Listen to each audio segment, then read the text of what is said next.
Welcome, this is codebasket.com, and in this class I'll be taking you through HTML, and by the end of this class we should be able to build for ourselves a site like this. A site like this is made strictly with just HTML language, and by the end of this class, this HTML class, we're building a site like this just made up with HTML language, and also we're going to build a site like this with just HTML. It is built with just HTML. But before we go, we want to know what can we do with HTML. With HTML, we can build a web page, and with the series of a web page, we can create for ourselves a website just like the one you just saw.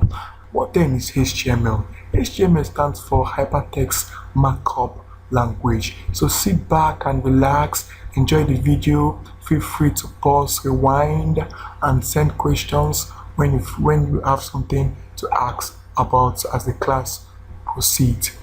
Hi, this is brought to you by codebasket.com, and don't forget every class has its own exercise file and video for easy comprehending that are made available for members only. So if you're not yet a member, why not visit our site now, www.codebasket.com, and sign up as a member to have access to this exercise videos and files and other additional add-ons. So see you. Cheers.